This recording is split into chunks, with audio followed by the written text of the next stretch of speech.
Bine v-am găsit, bine v-am regăsit, dragilor din Zodia Taur, oriunde v-ați afla. Suntem din nou împreună la, sper să nu fie ultima lectură pentru 2025, pentru că mi-am propus să fac și o lectură generală, așa, pentru întregul an 2026, până să se încheie acest an 2025, dar asta e, sunt și eu și soție, și mămică, și bunică, și de toate, și probabil că o să am și eu ceva treabă pe la bucătărie, ca orice gospodină. Și, în general, așa e tradiția și trebuie să-mi fac datoria.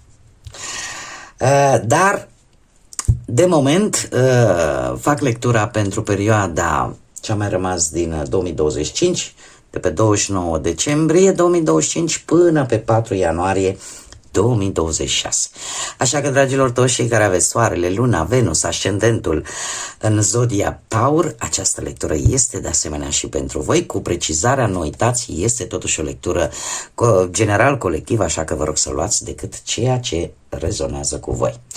Înainte de a începe lectura propriu-zisă, m-am gândit așa să vă fac un micuț rezumat din punct de vedere astrologic, special pentru voi, să vedem așa cam cum finalizați voi acest an 2025, așa că astrele spun că de moment finalul anului 2025 vine cu stabilitate, cu liniște, se pare că sunteți favorizați, vă evaluați foarte bine resursele, sunteți destul de echilibrați la nivel personal, și e posibil chiar pe ultima 100 de metri să aveți parte și de niște rezultate vizibile, da? Chiar anumite posibil recompense, poate în urma unei munci. Se pare că relațiile sunt destul de armonioase, ai parte de momente bune, mai ales pentru cei care sunteți poate certați sau supărați, da? Așa că sunt momente bune să vă apropiați, să vă împăcați și, în general, să mențineți o rutină sănătoasă în aceste ultime zile de 2025. Asta mai mult pentru a evita cât se poate de mult stresul. Acum, ianuarie, pentru voi va fi o lună destul de liniștită, destul de calmă și va favoriza cumva atât stabilitatea voastră, cât și modul de gândire un pic mai calm, mai liniștit. Februarie, de asemenea, va fi o lună destul de armonioasă, mai ales în ceea ce privește relațiile, și veți avea ocazia foarte favorabilă să vă consolidați anumite legături importante. Haideți să vă mai zic ceva de martie, da? Martie va fi așa, un pic mai moderat. Este adevărat, pot apărea șanse, oportunități, dar care cer atenție și anumite decizii destul de bine gândite, în care probabil va trebui să evaluați anumite obiective, anumite planuri și chiar dacă vreți să le puneți în aplicare, totuși fiți mai atenți și mai răbdători. În general, așa, pentru prima jumătate a lui 2026, trebuie să vă spun că, per general, sunteți destul de abili, aveți nevoie de un anumit confort, chiar în prima jumătate a lui 2026. De asemenea, cum am mai spus, o reevaluare mult mai amănunțită a ceea ce deja dețineți, a resurselor voastre. Cariera voastră se va consolida și pot apărea, nu știu, ori recunoașteri, ori oferte bune, da? Doar că trebuie să fiți un pic mai atenți la detalii. Dacă vorbim de partea asta amoroasă, sentimentală, se pare că în general, așa, relațiile sunt destul de calme, de armonioase și prima jumătate a anului, să știți că favorizează foarte mult legăturile profunde sau mai profunde decât în mod normal. Acum că am spicuit așa un pic, decât puțin, voi știți că eu oricum vă dau aceste detalii, am zis să facem așa un mic rezultat. Detalii mai multe o să mai vă spun când voi face lectura generală pentru întreg anul 2026 și desigur începând cu ianuarie, februarie și așa mai departe, pe măsură ce va trece timpul, vă voi spune mai multe detalii despre fiecare lună în parte și din punct de vedere astrologic. Acum, dragilor, haideți să începem lectura de tarot și să vedem cum sunteți la cumpăna dintre ani.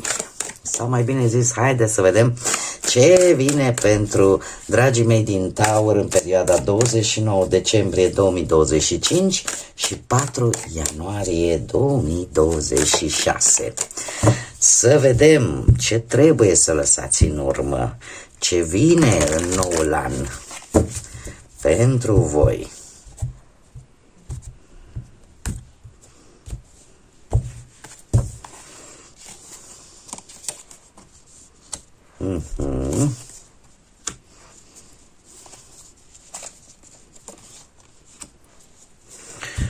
Nu este rău deloc.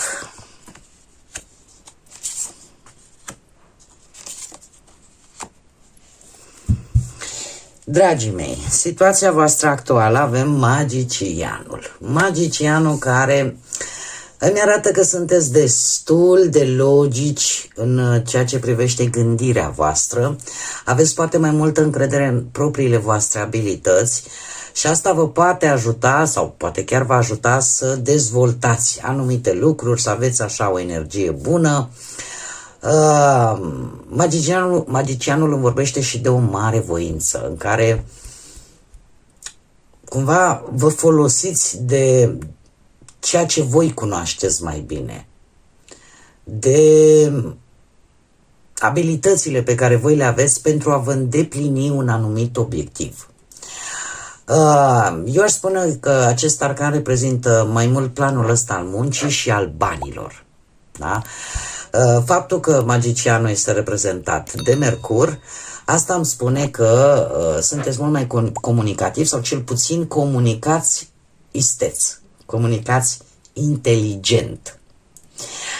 Cumva, intelectul vostru este în condiții foarte bune, procesezi informații, te adaptezi mediului mult mai bine, iar forma ta de a gândi, de a comunica este cumva este un pic diferită, ai o anumită agilitate mentală și e posibil ca în acest moment să vezi anumite lucruri pe care poate înainte nu le puteai percepe.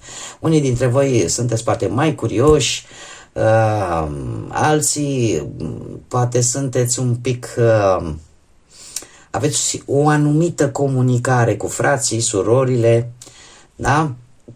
Sau se schimbă modul de comunicare vis-a-vis de această parte a familiei și mai ales dacă sunteți cumva implicați într-o anumită situație împreună. De asemenea, puteți să, nu știu, să vă gândiți și la o călătorie în acest moment. Ce provocări ai avut în 2025? Dragii mei din Taur, provocările voastre e posibil într-adevăr să fi fost unele destul de dureroase. Probabil că unii dintre voi ați pierdut persoane dragi vouă. Și când mă refer că ați pierdut persoane dragi, mă refer la faptul că poate nu mai se află în acest plan terenal, ci se află într-un plan astral și ați avut perioade în care parcă viața nu mai avea sens. Alții poate ați traversat perioade de decepții foarte profunde, perioade în care v-ați blocat, poate din cauza pesimismului sau din cauza unei situații care chiar nu a ieșit deloc bine. Poate că v-a fost destul de greu să lăsați în urmă o anumită pierdere a unei relații, a cuiva drag, sau poate v-a fost foarte greu să lăsați în urmă un anumit sentiment de vinovăție. Ați avut poate perioade în care nu ați văzut lucrurile pozitive, chiar dacă ele paradoxal existau.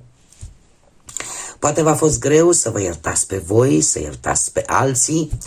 Poate v-ați confruntat cu tot felul de promisiuni care nu s-au ținut și într-un final poate s-au anulat, indiferent dacă vorbim de cariera voastră sau de bani. Alții poate au trecut, de fapt, de-a lungul lui 2025 printr-o relație terminală, printr-un proces de ruptură și ai avut nevoie, practic, de un anumit timp ca să te vindeci și să-ți dai seama că, de fapt, chiar dacă s-au pierdut anumite lucruri, totuși nu s-a pierdut tot. Ce ai învățat? Și avem steaua. Ce ai învățat? Steaua cu zodia Vărsător, dragilor, poate că unii dintre voi aveți și un ascendent în Vărsător, dar steaua, în mare parte, îmi vorbește de ați câștigat în primul și în primul rând optimismul. Ați câștigat apropierea, poate către divinitate. Poate că din punct de vedere, nu știu, al sănătății, anul 2025 nu a fost atât de aspru cu voi. Chiar dacă ați avut ceva mici probleme de sănătate, totuși v-ați vindecat. De asemenea, poate ați învățat că sunt situații în viață în care trebuie să cauți o altă direcție. Poate că ați învățat să fiți mai motivați, să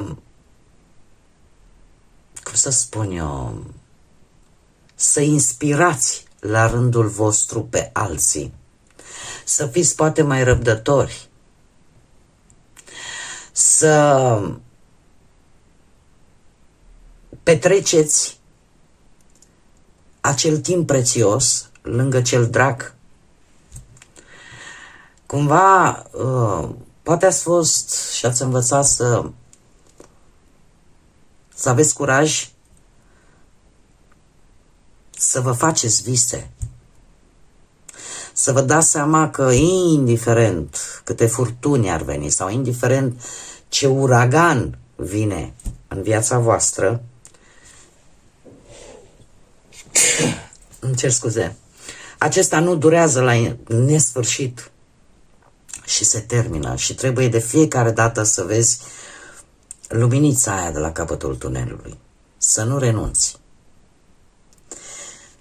Într-adevăr, zic eu, o lecție destul de importantă. Ce ar trebui să lăsați în urmă, dragilor? 3 de monede. Probabil că ar trebui să lăsați în urmă un anumit proiect în care nu ați fost singuri, au mai fost și alte persoane.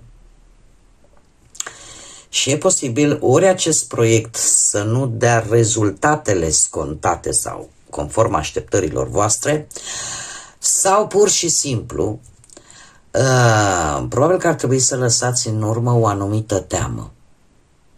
O anumită teamă vis-a-vis de un anumit plan în care vă place, nu vă place, nu îl puteți realiza singuri. Și aveți nevoie, într-adevăr, și de ajutorul altor persoane. Așa că ideea asta de a te lupta singură, cu un anumit proiect, cu o anumită situație, probabil că ar trebui să o lăsați în urmă, pentru că 3-ul ăsta de monede îmi vorbește de o muncă în echipă. Da? O muncă în echipă și indiferent de ce proiecte, de ce idei noi aveți, chiar și pe plan profesional, cumva veți depinde de alții. De asemenea, și dacă vorbim de partea asta sentimentală, proiectele, planurile, trebuie să aibă o viziune comună în relație. Da? Adică ca să mergeți într-o singură direcție, să lucrați în echipă. Chiar și cei singuri, probabil că ar trebui să, cum să spun eu, de unul singur e foarte complicat, poate să găsiți. ceea ce probabil ar trebui să lăsați în urmă tocmai acest aspect de a nu, de a încerca să-ți găsești poate un grup de oameni, poate de a fi un pic mai, cum să zic, chiar și la locul de muncă, de a fi un pic mai deschiși, pentru că sunt șanse. Sunt șanse pentru voi, e posibil ca undeva la locul de muncă totuși să apară în ambitul ăsta profesional, să găsiți exact persoana care să vă cucerească. Dar cumva trebuie să intrați oarece într-un grup, într-un colectiv. Ce vine în noul an? Vine un doi de monede. Doiul de monede îmi spune că noul an, în primul și în primul rând, veți simți nevoia de un echilibru. Și asta pe toate aspectele vieții. Veți fi axați mai mult pe ce este mai important, pe ce schimbări trebuie să aibă loc, chiar dacă veți întâmpina, chiar poate în prima perioadă, mici obstacole care îți vor cere să te adaptezi, dar nu este ceva peste care voi să nu puteți să treceți, dar nu sunt obstacole care să vă preocupe atât de tare. Totuși încercați să, mai ales pe partea banilor, dragilor, încercați să puneți niște bănuți deoparte.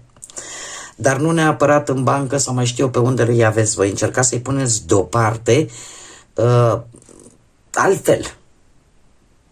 Da? Dacă i-ați avut într-o investiție, nu știu, mai țineți și în portofel sau sub saltea sau nu știu. Adică încercați cumva să păstrați o anumită sumă de bani, ca să zicem așa, pentru zile negre. Dacă vorbim, nu știu, de partea asta a muncii, prima mică perioadă din 2026 se pare că veți fi foarte atenți și foarte preciși pe un anumit job. Și se pare că vei avea șansa să te decizi vis-a-vis de o șansă care ți se oferă, poate o ofertă de muncă, dar nu te grăbi, așa cum bine am văzut și din punct de vedere astrologic, gândește bine și pe urmă alegi. De asemenea, pe plan sentimental, se pare că începutul lui 2026 vine un pic agitat. De ce? Pentru că cumva, nu știu, vă preocupă altceva. Și adevărul este că, din ce văd eu aici, sunt într-adevăr, predomină monedele, de asemenea predomină magicianul, este magicianul care ne vorbește de muncă, ne vorbește de bănuți, aici monedele de asemenea vorbește de aceste două aspecte.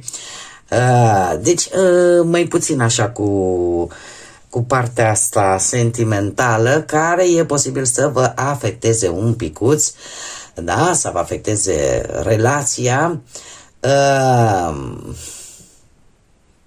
și chiar și cei singurei, știți cum e, trebuie să vă faceți timp. Trebuie să vă faceți timp. Probabil că atât sfârșitul lui 2025 cât și începutul lui 2026, într-adevăr, veți avea anumite preocupări legate mai mult de job și de bănuți. Acum, care este sfatul cărților de tarot? Avem o regină de bâte. În special pentru cei care poate aveți un ascendent în zodii de foc, berbec, leu sau săgetător. Dar nu numai, dar cu predilecție pentru, în cazul în care există persoane dintre voi care să aibă acest ascendent în aceste zodii. Această regină de bâte spune în felul următor, că încercați să fiți deciși. Dacă voi vă faceți un plan, vă faceți un proiect pe care l-ați calculat, l-ați analizat în amănunțime și sunteți siguri că nu prezintă, cel puțin nu prezintă fisuri majore, încercați să fiți perseverenți. Cumva, probabil că următoarea perioadă pentru voi vă veți dori un pic mai mult control vis-a-vis poate de o anumită situație din viața voastră sau chiar vis-a-vis de o anumită relație. Următoarea perioadă pentru voi, posibil să vă doriți să fiți și voi în centrul atenției. Poate o să fiți un pic iritabil dacă primiți anumite răspunsuri negative, dar per total veți fi foarte magnetici și eu aș mai spune că poate, mare atenție, o persoană, dacă nu e vorba de voi, poate să apară o persoană foarte, foarte energică. Cineva care te poate ajuta, nu știu, ori să-ți găsești un nou loc de muncă, ori să ai o mică reușită într-un mod foarte rapid. Mare atenție în această perioadă, atât sfârșitul lui decembrie cât și începutul lui ianuarie. Nu încercați să fiți un pic mai drămuiți. Eu știu că e sfârșit de an, acum fix, ca nu cam perete, dar eu fac datoria să vă spun. Trebuie să aveți tendința de a cheltui pe haine, pe decorațiuni, pe tot felul de lucruri, care până la urmă este ceva firesc și normal, doar că această carte vine cu acest avertisment pe partea banilor. Și încă un lucru, dacă de-a lungul lui 2025 ați investit în ceva, să știți că rezultatul va fi destul de lent, dar pozitiv. Așa că aveți răbdare. Singurul lucru, fiți atenți la această tendință de a cheltui fără să vă gândiți prea mult. Tocmai de aceea, ca și, cum să spun eu, ce-ți aduce noul an, uite să pui niște bani în alt loc, în care poate chiar să nu știe nimeni, dar să fie așa ca o resursă în caz de necesitate. De asemenea, ne mai poate vorbi, poate să vină și cu un avertisment, de bine, de rău, nu știu, rămâne de văzut la latitudinea voastră. Dacă vorbim de relațiile sentimentale, e posibil ca o energie de foc, berbec, leu sau săgetător, în mare parte feminină, poate să fie, dar nu e obligatoriu fiind o lectură generală, dar este cineva care, mare atenție, și aici rămâne la latitudinea voastră, poate influența atât în bine cât și în rău relația voastră sentimentală. Da? Cei singuri, de asemenea, nu știu, mi-apare încă o dată apariția unei energii la locul de muncă. La locul de muncă sau ceva ce are legătură cu cariera ta profesională. Alții pot avea șansa între ani, în această săptămână dintre ani, să găsească pe cineva, poate prin intermediul internetului, poate al unui eveniment, al unui concert sau pur și simplu a unei întâlniri programate. Acum, haideți să vedem care este mesajul divin pentru voi, dragii mei din Taur. Și avem Coțofana. Ia să vedem ce ne spune. Reevaluează-ți propriile priorități. Este timpul să lași în urmă tot ceea ce tu nu mai ai nevoie. Și când spun acest lucru, de fapt acest mesaj nu se referă strict poate la anumite persoane, la anumite situații. Aici putem vorbi chiar și de anumite gânduri care nu-ți mai fac bine, care știi deja că îți dă anumite stări negative, așa că reevaluează-ți prioritățile și este un bun moment, odată cu plecarea lui 2025, să lași în urmă tot ceea ce simți că te trage în jos și simți că nu este bun pentru tine. Haideți să vedem și o inspirație botanică. O să vedeți, este un oracol care mi îmi place foarte mult, nu l-am mai folosit, acum adevărul e că am și o grămadă, nu l-am mai folosit, dar haideți să vedem care este mesajul inspirațional pentru dragii mei din Taur. Și avem, cred că, clementine, cred, sper să nu zic vreo tâmpenie, dar spune așa: inteligență și frumusețe mentală. Înțelepciunea este abstractul trecutului, dar frumusețea este promisiunea viitorului. Este o expresie inspirațională a lui Oliver Wendell Holmes senior. Da, sunt mesaje care au un tâlc al lor, da? Mesaje inspiraționale, desigur, cu plante. Asta ce ne spune că de multe ori înțelepciunea pe care o deprindem din experiențele prin care trecem este importantă, într-adevăr, și probabil chiar cea mai importantă, cea mai tare înțelepciune. Înțelepciunea o poți obține prin două moduri: prin studiu, prin cunoaștere și prin propriile tale experiențe de viață. Atunci, chiar dacă aparent această înțelepciune obținută din propriile experiențe este oarecum abstractă, așa cum spune autorul, totuși frumusețea vine din promisiunea viitorului și a faptului că odată ce ți-ai învățat lecția și ai deprins respectiva înțelepciune, cumva vei ști să-ți construiești viitorul sub o altă formă, mai înțeleaptă. Bun, dragilor, cam atât am avut pentru voi la această săptămână dintre ani. Sper din tot sufletul să am timp să fac, aș mai vrea să fac 2 seturi de lecturi, inclusiv o lectură generală, așa, pentru tot anul 2026 cu roata astrologică. Cei care mă urmăriți știți deja. Și, desigur, pentru luna ianuarie. Sper din tot sufletul să am timpul necesar, că și eu trebuie să fac și prăjiturele și sărmăluțe și ce se mai face la noi, la români, de Crăciun și de anul nou.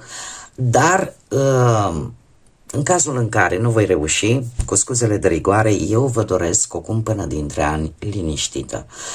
O cumpănă dintre ani alături de cei dragi vouă, să aveți liniște, să aveți pace în suflete, să vă simțiți iubiți, să intrați în noul an 2026 cu o energie super pozitivă, chiar dacă în mare parte vedem bine ce se întâmplă în lume, totuși să știți că energia fiecăruia dintre noi, cu cât este mai pozitivă, ea o emanăm în univers.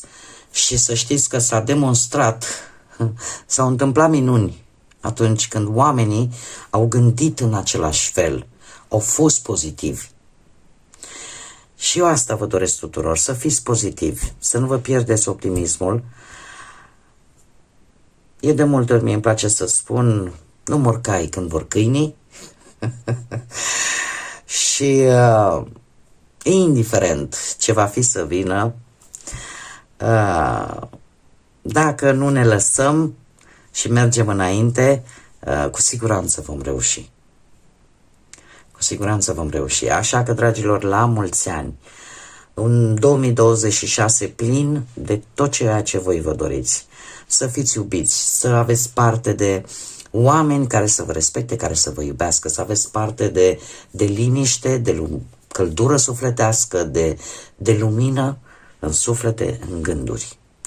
Așa că până data viitoare, sper să ne mai vedem cel puțin de 2 ori, dar asta este, timpul ne presează și alte lucruri, dar până data viitoare când ne vom revedea, din partea mea tot binele din lume și, desigur, și în 2026, dragilor, să fiți iubiți!